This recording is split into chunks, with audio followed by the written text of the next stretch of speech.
God is after my blood, and he'll be satisfied. You people will be safe. These mariners, also a fantastic group of people. They say, no, no, no, no, no. Since you entered the boat, we have seen you ever prayerful. Maybe he had that rosary, hallelujah, hallelujah, hallelujah. You know, he's ever devoted to God. While he was in the boat, he said, no, no, no. You are a good man, you are a godly person. We can't imagine you being guilty of such a crime. We have our own system of discovering right or wrong. And that is called a system of casting lots. It's like tossing the coin, head or tail, head or tail. So according to that system, they discovered that Jonah was the guilty man. So they took him and they threw him overboard. The book of Jonah. Take 2 minutes to read, but you don't have. This is everybody, every child knows this. Every Christian knows this. So they threw him overboard and the storm subsided. Perhaps it was a coincidence, but the storm subsided. I'm asking the question, when they threw Jonah into the sea, was he dead or was he alive? Thank you, thank you, thank you. See, I know sometimes if you said he was not alive and make you to change, it would have been difficult. So I would have said, look, before you answered it, I have said, look, I want to make things easy for you to get the right answer.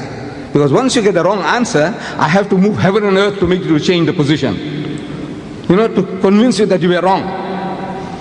So I would have made things easy for you to get the right answer by telling you that, look, Jonah volunteered. He volunteered. He says, throw me.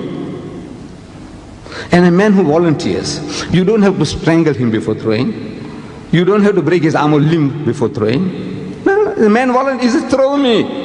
Why you want to kill him? Why you want to break his jaw? Nothing. So then I would have asked you, was he dead or was he alive? And unanimous, 100% you would have shouted, alive. Because the man volunteered. The one who volunteers, you don't have to maltreat him. Do you? He says, no. So he was alive. Right answer. Right answer. Any child would have answered that. The fish comes and gobbles him. Dead or alive? Alive. Let me hear again from you all. Alive. Yes, yes. From the fish's belly, he prays to God for help. Do dead people pray?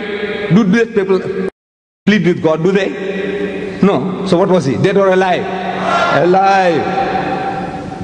He's alive. He's alive, alive. On the third day, the fish vomits him on the seashore.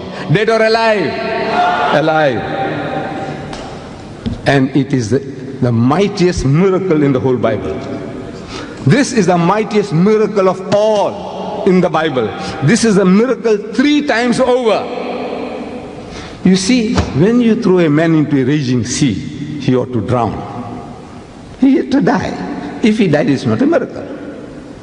A fish comes and gobbles the man. If he died by the fish, it's not a miracle. It's not a miracle. If he didn't die, it's a miracle. Heat and suffocation in the whale's belly. 3 days and 3 nights, he ought to die. He ought to die. If he died, it's not a miracle. But he's alive. Third day vomiters. He goes into the sea alive. He comes out alive.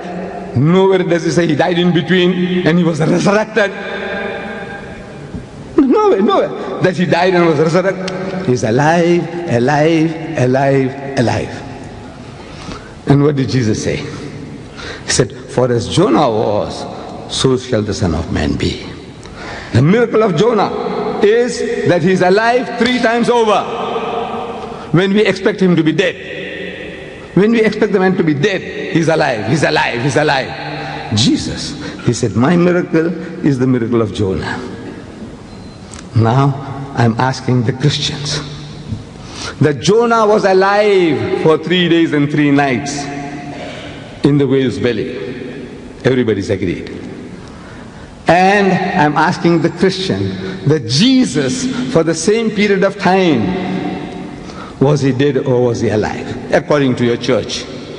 According to your church, according to the 1,500,000,000 Christians, according to you and me, Jonah was alive for 3 days and 3 nights, and Jesus for 3 days and 3 nights, was he dead or was he alive? Dead.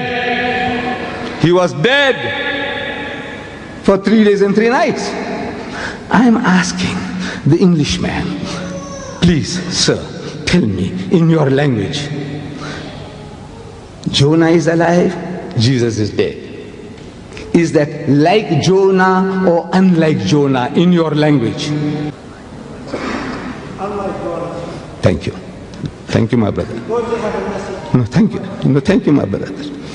It's unlike Jonah. So, if he's unlike Jonah, then either he was bluffing the people. No, it's Jesus. He is telling he will be like Jonah, and you are telling him that he was unlike Jonah. So either he was lying, bluffing, deceiving the people, or you have misunderstood. One of the two. Either he was lying, he was bluffing his way through, or you have misunderstood. Tell me, which is it? Either he was lying, or you have misunderstood. I would say he was not lying.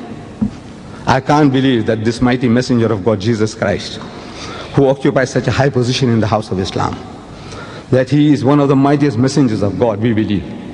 Jesus.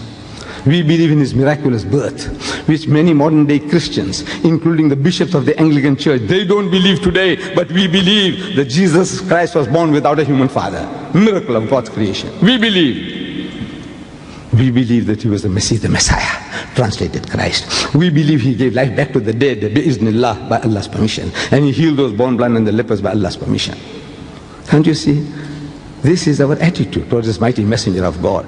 And this mighty messenger of God, Jesus Christ, I don't know if I tell you that his name occurs in this book of mine, our book, the Quran, 500% more time than the name Muhammad. Did you know that? You Muslims, do you know that the name Jesus occurs in our book 500% more times than the name Muhammad? Did you know that? Did you know that? Not likely. 500% more times. The Jesus, son of Mary, Ibn Maryam, Isa ibn Maryam, 500% more times than the name Muhammad. Muhammad is supposed to have written this book. It is alleged that he wrote the book. Amazing. This author himself, he keeps himself out of the book. And he promotes Jesus. Amazing, amazing, amazing book.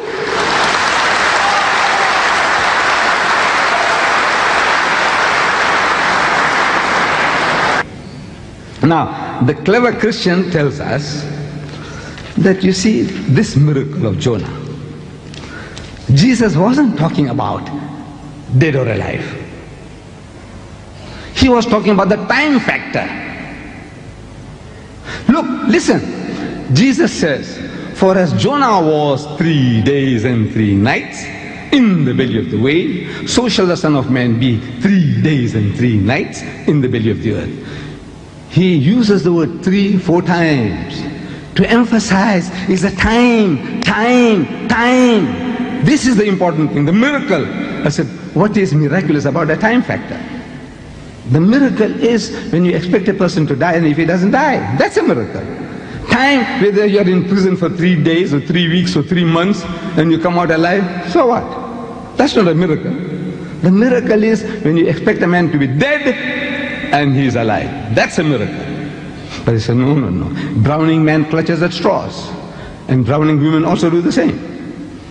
Something to hold on to. Clutching straws. So he says, it's a time factor. I said, all right, let's examine that. Did he fulfill that? He said, yes. How? Again, bankrupt.